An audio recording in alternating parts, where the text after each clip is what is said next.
Bagatelle est un magasin de seconde main pour les hommes, femmes, enfants, aussi le matériel de puériculture, les accessoires, les chaussures, voilà. Que nous participons à l'économie circulaire parce que nous privilégions les articles de qualité et nous leur donnons une seconde vie de manière à ne pas céder à des achats impulsifs. Nous proposons du matériel de qualité, parfois même neuf avec étiquette. Pourquoi ne pas utiliser les ressources qui sont à notre disposition, qui ont déjà été exploitées malheureusement. Et voilà.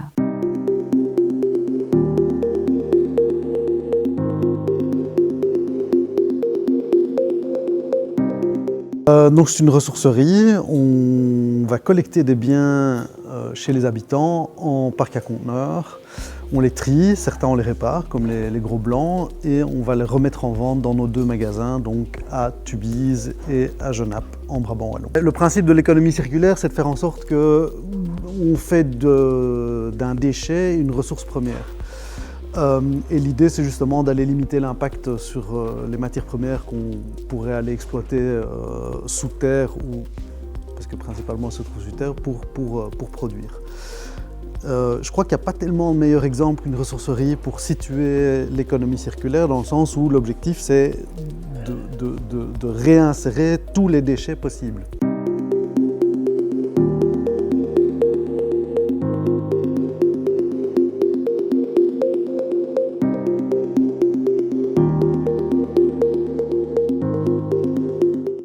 La maisonnette Donnerie, c'est quoi? C'est un local dans lequel les gens viennent déposer du matériel. Normalement, un bénévole les accueille et ce matériel est remis à disposition des autres personnes qui en ont besoin. Et le but, c'est de donner une nouvelle vie aux objets. C'est réutiliser le matériel, c'est essayer de ne pas aller trop loin pour chercher des choses de façon à pouvoir vraiment économiser, ne fût-ce qu'au niveau des placements, mais aussi au niveau de ce qui est jeté finalement, de ce qui disparaît.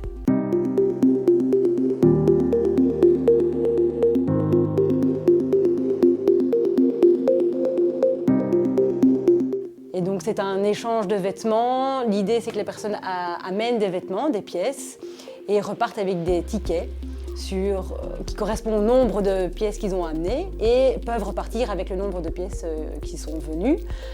Ben voilà, c'est pas qu'un projet évidemment économique, c'est aussi un projet écologique parce que le but c'est de ne pas fonctionner avec d'argent, mais bien de réutiliser les vêtements qu'on ne met plus, qu'on n'a plus envie. À la place de les jeter ou de même les donner à quelqu'un, ben on peut venir les échanger.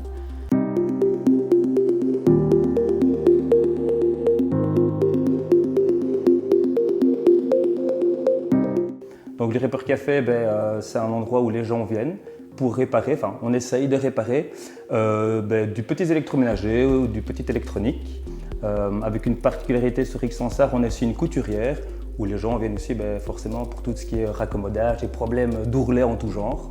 Donc tu peux passer de la réparation d'une tondeuse électrique, à un fer à repasser, une machine à expresso, et avec des pannes assez diversifiées quand même par moment. Donc rien qu'en faisant ça, je pense qu'on reste dans une idée de durable. Donc tous ces objets qu'on amène, dans la majorité des cas, on les répare, ils ne finissent pas à la poubelle et donc leur durée de vie est prolongée.